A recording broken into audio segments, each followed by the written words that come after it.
शिक्षण निरीक्षक कार्यालय एफ-नॉर्थ वॉर्ड आयोजित 50व्या विज्ञान प्रदर्शनामध्ये आपल्या सर्वांचं स्वागत आहे। मी शैक्षणिक साहित्य माध्यमिक गट यामध्ये भाग घेतला आहे आणि शैक्षणिक साहित्य माहिती सांगणार आहे। शैक्षणिक साहित्याचा विषय आहे ऊर्जा आणि प्रकाश। इयत्ता 9वी आणि 10वीच्या संकल्पनांवर आधारित ऊर्जा आणि प्रकाश। सामान्यपणे भौतिकशास्त्र हा जो विषय आहे हा विद्यार्थ्यांना खूप क्लिष्ट वाटतो आणि त्यातील काही अवघड संकल्पना ज्या आहेत त्या सोप्या या पद्धतीने आपण कशा शिकवू शकतो या आपण इथे आता पाहणार आहोत। आता आपण पाहणार आहोत विद्युत ऊर्जेचे रूपांतरण, ट्रान्सफॉर्मेशन ऑफ एनर्जी। इयत्ता 9वीला असलेली संकल्पना आहे। एका प्रकारच्या ऊर्जेचे वेगवेगळ्या प्रकारच्या ऊर्जेमध्ये रूपांतर होते। ही संकल्पना विद्यार्थ्यांना समजून सांगायची असेल तर यासाठी मी हा टाकाऊ बॉक्स घेतलेला आहे आणि यामध्ये आपण आता विद्युत ऊर्जेचे रूपांतरण, कन्व्हर्जन ऑफ इलेक्ट्रिकल एनर्जी म्हणजे कोणकोणत्या प्रकारात करता येते ते इथे पाहणार आहोत। आता इथे पहा आपल्याला light energy, mechanical energy, magnetic energy आणि साऊंड एनर्जी आहे। आता ज्या वेळेला आपण ही बॅटरी कनेक्ट केलेली आहे तर इथे दिसते आपल्याला रासायनिक ऊर्जेचे विद्युत ऊर्जेत झालेले रूपांतरण। त्यानंतर आपल्याला बाजूला या रासायनिक ऊर्जेचं हा पंखा फिरताना दिसतोय म्हणजे ज्याला आपण इलेक्ट्रिकल एनर्जी किंवा chemical energy converted into the mechanical energy. आणि या ठिकाणी आपण इलेक्ट्रोमॅग्नेटिक एनर्जी दाखवली की विद्युतधार्य वाहिन्याचं चुंबकत्व निर्माण होते आणि त्यानंतर ध्वनी निर्माण होतो। म्हणजे ऊर्जा ही एकच आहे, फक्त त्याची रूप कशा पद्धतीने वेगवेगळे आहेत।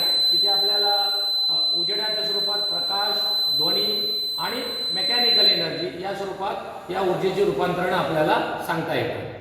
आताच आपण शैक्षणिक साहित्य पाहिले की ज्या पद्धतीने मी विद्युत ऊर्जे रूपांतर, साधा विद्युत गट सुद्धा आपल्याला इथे वेगवेगळ्या प्रकारच्या शैक्षणिक साहित्य तयार करता येईल। इथे साधा विद्युत गटामध्ये एक बॅटरी घेतलेली आहे मी आणि या ठिकाणी हा साधा विद्युत संकल्पना विद्यार्थ्यांना अगदी कृतीयुक्त पद्धतीने सांगता येईल। वर्गात ज्ञान करणं सोपं आहे।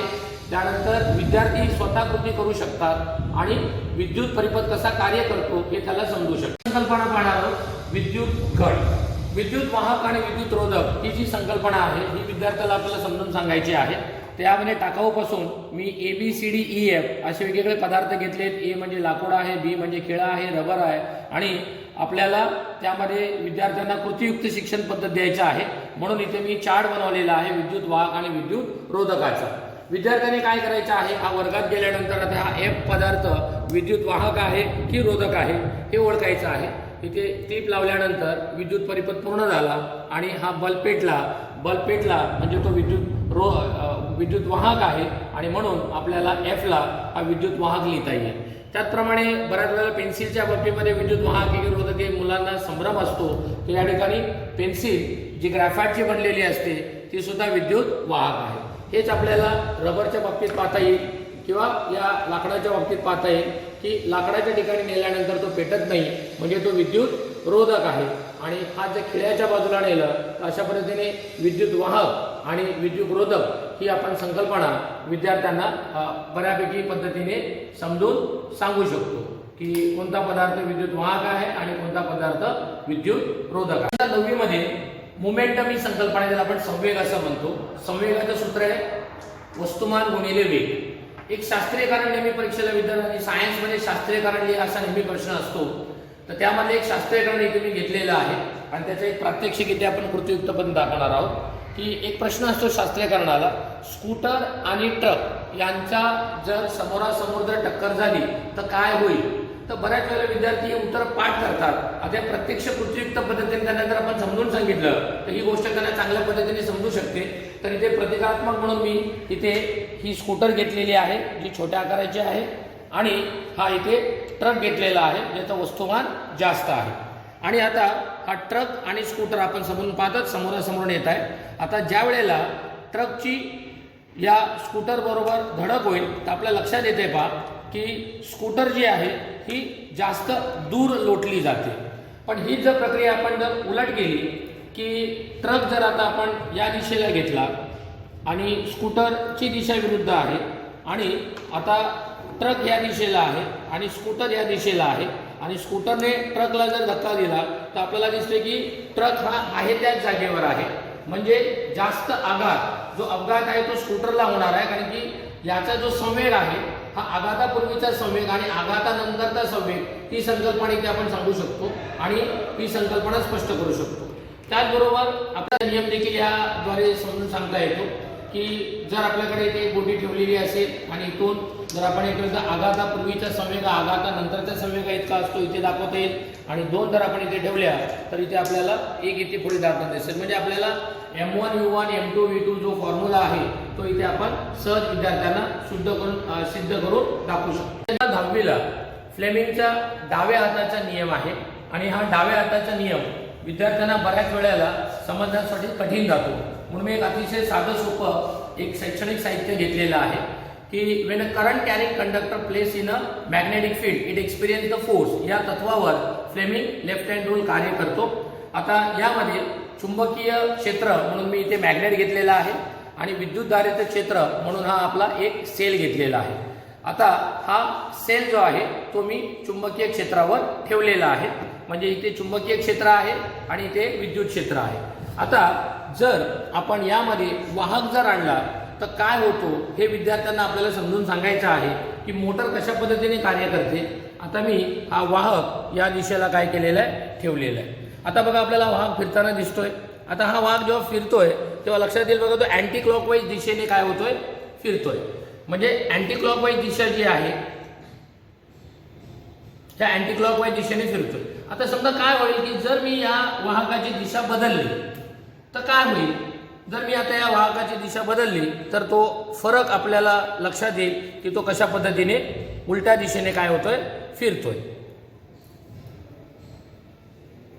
हा आता आपल्याला हा उलट्या दिशेने फिरताना दिसतोय, म्हणजे अगोदर आपण जेव्हा ठेवला होता तेव्हा तो धनध्रुवावर ठेवला होता आणि याप्रमाणे विद्युतधारेची दिशा बदलली असता वाहकावर क्रिया करणारे बल कशा पद्धतीने कार्य करते आणि मोटार जो पंखा आहे हा कोणत्या विशिष्ट दिशेने फिरू शकेल हे दिशा ठरवण्यासाठी फ्लेमिंगचा लेफ्ट हँड रूल अतिशय साध्या सोप्या पद्धतीने आपल्याला विद्यार्थ्यांनी इथे समजून सांगता येते। इयत्ता 10वीला सेंट्रिपिटल आणि सेंट्रिफ्युगल फोर्स ही संकल्पना आहे आणि न्यूटनचा गुरुत्वाकर्षणाचा सिद्धांत आहे।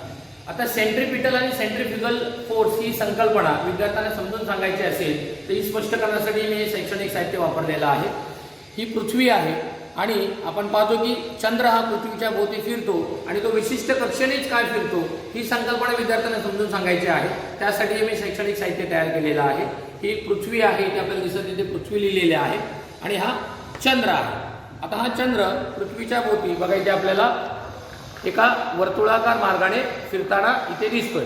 आता ही जी रिंग दाखवलेली आहे ही आपल्याला गुरुत्वीय बलाची असलेली आकर्षण शक्ती असलेली बल आहे गुरुत्वीय बलाची, आणि त्यांच्यामध्ये असलेलं सेंट्रिपिटल फोर्स ऑफ अट्रॅक्शन आहे, यामुळे ही विशिष्ट मार्गाने फिरत आणि सगळे ग्रह हे अशा विशिष्ट मार्गाने फिरत असतात, त्यामुळे एकमेकांवर त्यांची टक्कर होत नाही।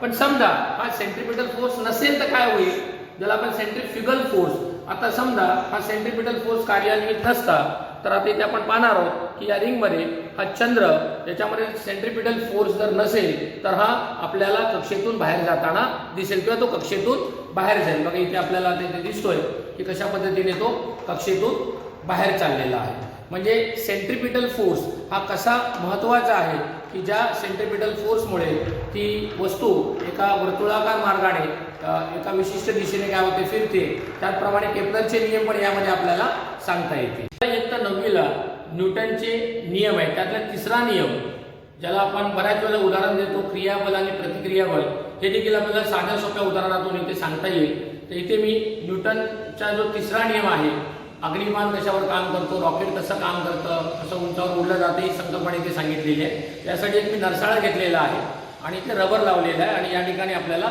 दोरा दिसतोय। आता या ठिकाणी चेंडू प्रतिकात्मक आपण घेतलेला आहे। आता ज्या वेळेला आपण ॲक्शन फोर्स वस्तूवर देणार आहोत, आता बघा मी क्रियाबल प्रयुक्त केल्यानंतर इथे प्रतिक्रियाबल कार्य केले आणि त्यामुळे ही वस्तू वर जाताना म्हणजे जेवढे क्रियाबल तुम्ही काम कराल तेवढी प्रतिक्रियाबल काम करते आणि वस्तू काय होते, वर जाते। याप्रमाणे आपण विद्यार्थ्यांना न्यूटनचा तिसरा नियम इथे या छोट्याशा खेळण्याच्या द्वारे समजून सांगू शकतो। इयत्ता 9वीलाच आपल्याला रोधांची एकसर जोडणी आणि समांतर जोडणी आणि घरातील उपकरणे एकसर जोडणीने जोडले तर काय होतात, समांतर जोडणीने जोडले तर काय होतात, तर घरातील उपकरणे आपण समांतर जोडणीने जोडलेले असतात। ही संकल्पना आपण समजून सांगायची। तर एकसर जोडणीमध्ये मांडणी काय होते आणि समांतर जोडणीमध्ये मांडणी काय होते ते पाहूया आपण।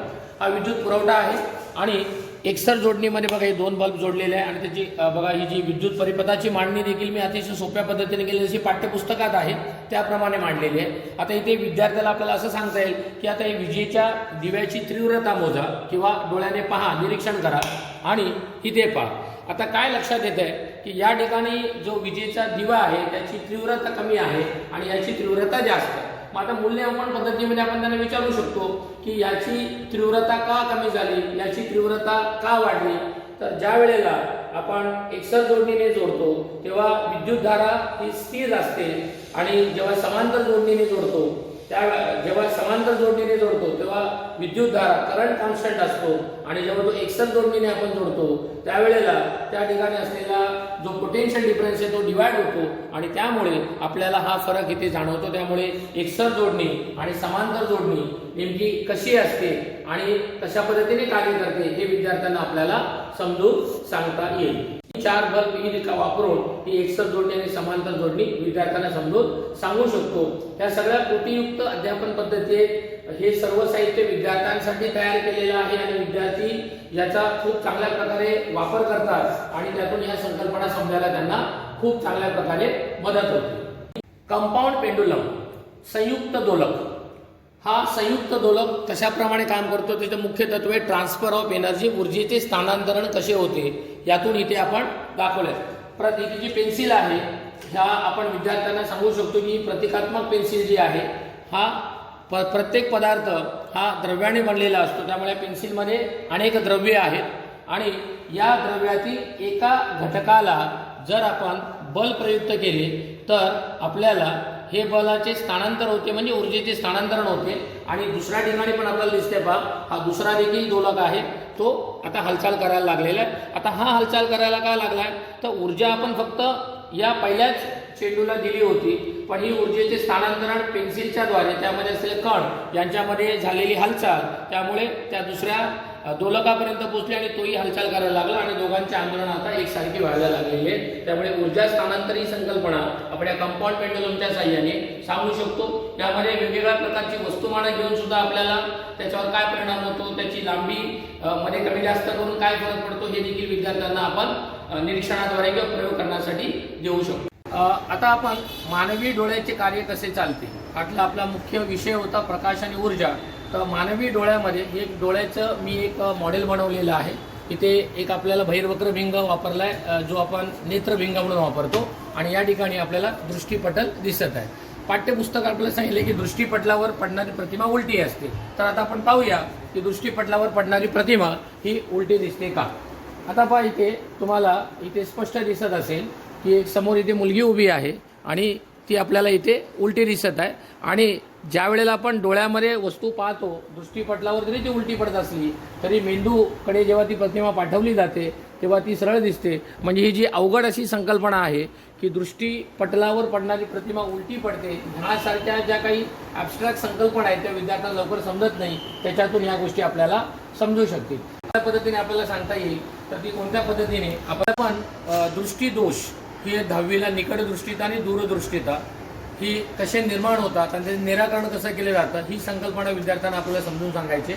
यासाठी जे मी शैक्षणिक साहित्य बनवलेलं आहे हा दृष्टीपटल आहे, हा नेत्रभिंग आहे आणि ते मुद्दामच एक आपण पट्टी जोडली की जेणेकरून आपल्याला नाभी अंतरचा जो हा प्रयोग आहे हा देखील विद्यार्थ्यांना मोजता आला पाहिजे।